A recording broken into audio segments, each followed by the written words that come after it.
So who is Bottom? The short answer to that is that he's the butt of a significant joke in the play and someone who's willing to make an ass of himself. However, there is so much more to this lovable character than that.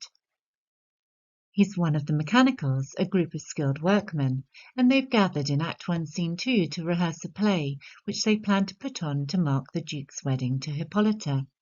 Although it's Quince, the carpenter, who's supposedly in charge of the play, Bottom, who's a weaver by trade, is the most talkative, most energetic, and the most endearing. Interestingly, there is a condition known as weaver's bottom, a work-related injury from sitting down on hard surfaces for long hours each day. Perhaps this is how he got his name, possibly, but the word bottom for backside was just starting to be used in the English language in the mid to late 1500s, so we're not 100% sure that a Shakespearean audience would associate the name with a bum. A bottom was also the wooden reel or spool on which threads were kept, and this is more likely to have been the origin of his name. For today's audience, however, his ridiculous name adds even more humour to the character. Bottom is quite literally willing to make an ass of himself. His incompetence as an actor is the cause of great hilarity. The way that he speaks, which is over-enthusiastic and often confusing, is put to comic effect in the play. Significantly, he is transformed by the sprite Puck so that he has a donkey's head on later on, which terrifies his fellow actors. But Titania, Queen of the Fairies, awakes to fall madly in love with him, because Puck has put a love potion derived from Love-in-idleness in her eyes. When Titania suddenly falls in love with him, calling him an angel in a bizarre parody of courtly love, Bottom speaks in prose, indicating his working-class status. To say the truth, reason and love keep little company together nowadays. So although he is shocked and can seem befuddled, his wise words that love can be totally irrational at times make him a really significant character. Bottom is insightful about the nature of love, which is the key theme of the play. Whilst the other mortal characters in the forest escape the confines of Athens to be touched by magic and misrule, and this culminates in a happy marriage, for Bottom, the dream or the surreal element of the play where he's adored by Titania whilst wearing a donkey's head could actually be interpreted as more of a nightmare. He's physically transformed to look like a beast and potentially humiliated. He's innocently caught up in the King of the Fairies' revenge on his wife. We laugh at Bottom because Titania's passion for this ass-headed man represents something uncomfortable and unnatural.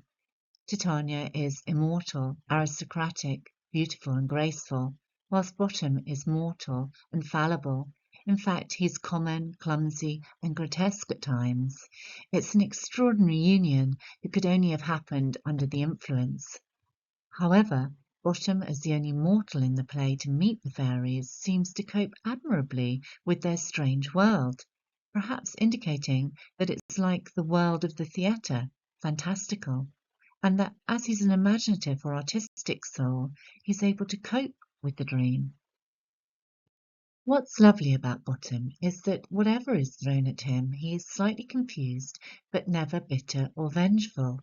He is superbly confident, but also likeable, as he's sweet, funny, and forgiving, despite the extraordinary transformation thrust upon him. Of course, he seems a bit ridiculous at times, but if you know any other Shakespeare plays, think about the presentation of the foolish characters in them. For instance, Lear's fool is insightful and often the voice of reason. The drunken porter in Macbeth staggers about to create a bit of light relief following a very dark scene, but his drunken comments are really revealing. Pretty much all the clowns or fools in Shakespeare offer insight, even if inadvertently. Wisdom is more than knowledge, according to 1 Corinthians chapter 2, verses 6 to 9, which a Shakespearean audience would know well, and Shakespeare seems to be reminding us of that.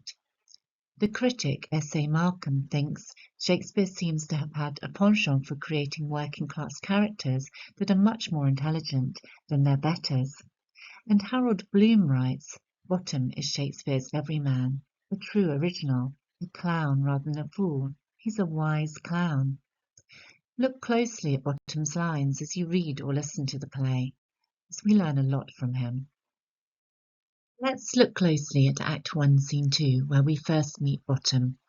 Preceding scene was written in poetry, as it featured aristocratic, eloquent characters, but in this scene the characters speak in prose. You'll notice that the powerful characters use poetry and the working class speak in prose, just as people of different groups and classes speak differently nowadays. Life in Athens is clearly hierarchical, and even the allocation of parts in a play reminds us that everyone has their role and their place. Notice also that when we're introduced to the mechanicals in the stage directions, their trades are stated immediately after their names. Quince introduces the play with a long and confusing title, The Most Lamentable Comedy and Most Cruel Death of Pyramus and Thisbe. To lament is to be sad, so contradiction and confusion is introduced immediately to comic effect. If we scan over Bottom's initial words, we can see that he's really ebullient and effusive. His language is so positive. Look at his repeated use of the word good and also very good and merry. When allocated a part, he's raring to go, as indicated by the use of several questions. What is Pyramus? A lover? A tyrant?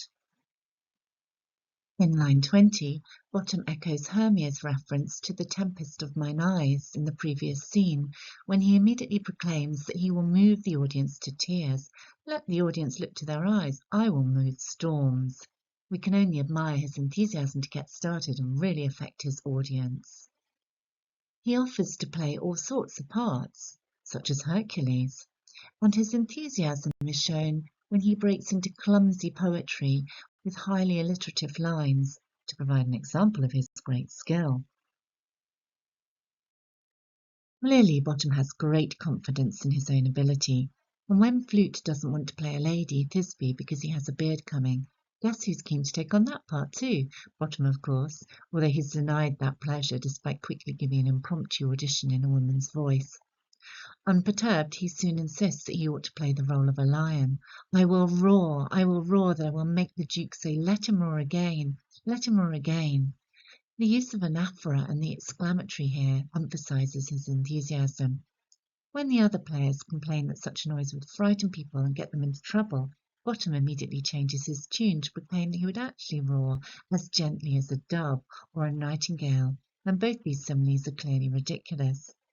Even when slightly quieted or musing over what beard he'll wear or grow to play the part of Pyramus, he manages to mention a French crown-coloured beard, which is rather risque, as a French crown was a sexually transmitted disease which led to hair loss. Humour is also conveyed through the use of the contradictory phrases that Bottom seems to unwittingly use with great confidence. For instance, he says that they must rehearse most obscenely and courageously. We are not sure what he meant to say, perhaps obsessively rather than obscenely, but the fact that he mixes his words so badly is hilarious. Finally, much of the comedy in this scene is physical comedy, so without acting this out and literally throwing yourself into it, or watching the play, it's quite difficult to understand the humour derived from how overdramatic Bottom is being. So do have a look at a stage version if you can, or a recording. Let's briefly consider this idea of a play within a play, because Pyramus and Thisbe is acted out within the main body of A Midsummer Night's Dream, and it's an example of Shakespeare being self-reflexive. If a play is self-reflexive, this means that it talks about itself as a play and shows an awareness of being a work of art. It's not the only famous play that Shakespeare does this in. In Hamlet, there's a play within the play in which significant truths are revealed. In A Midsummer Night's Dream, the mechanical's interaction is revealing about art and theatre and being an actor, and one of the major themes of the play is the importance of art and the imagination or dreaming. And of course, Shakespeare was a playwright, actor and producer writing at a difficult time when London was in and out of lockdown due to the plague. So the self-reflexive nature of the play within the play is really revealing about what it takes to put on a production. By showing the mechanicals do it badly, Shakespeare indicates that it's difficult to do it well, as his players, the Lord Chamberlain's men, would have done. Note the awkward, ridiculous rhyming couplets that the mechanicals use when they perform the tragedy of Pyramus and Thisbe, and how it draws attention to Shakespeare's own poetic skill, as the rhyming couplets he creates for his aristocratic lovers are far more fluent and beautiful. Shakespeare also often uses the idea of a play as a metaphor for life itself. For instance, in Macbeth, Macbeth presents himself as a poor player who struts and frets his hour upon the stage when everything is unravelling for him following the suicide of his wife and he realises how fleeting life is. In both Pyramus and Thisbe and the wider play A Midsummer Night's Dream, we see Shakespeare reveal the difficulties and absurdities associated with one of life's big themes, love. The tragedy of Pyramus and Thisbe mirrors events in the wider play, so I'll very quickly summarise what it's about. Plot is taken from Ovid's Metamorphosis, which Shakespeare would have known well. Pyramus is in love with the girl next door, beautiful Thisbe. Their parents do not approve, so they communicate secretly through a crack in the wall. Having been forbidden to marry, sound familiar, they decide to meet secretly at night by a tomb. Thisbe arrives on the scene first, but encounters a lion and flees for her life.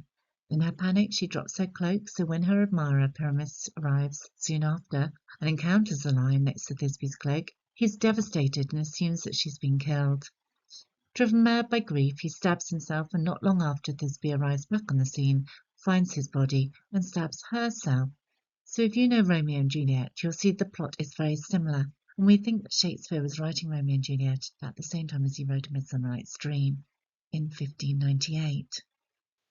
You'll see parallels with A Midsummer Night's Dream, for instance the lovers not being allowed to marry who they're actually attracted to, and both plays having fathers who assert their right to choose their daughter's suitor. Hilariously, it seems a very unsuitable play to act out at a wedding celebration. In Act 5, Scene 1, the play turns out to be a complete farce, but Hippolyta and Theseus seem to enjoy it. Hippolyta calls it the silliest stuff I've ever heard. However, a few lines later, when Bottom is acting out Pyramus's death, he evokes a beautiful and empathic response from her, which threw my heart, but I pity the man. Theseus also seems to enjoy the play and recognises the effort that went into it by saying it was very notably discharged. So Bottom, weaver by day and aspiring actor by night, can be interpreted in many different ways, depending on how you read the text or how the actor portrays him. He can be a hilarious, ridiculous and farcical character. He's memorable, he moves us, and he makes us think. Thank you for watching, and please take a moment to hit the thumbs up.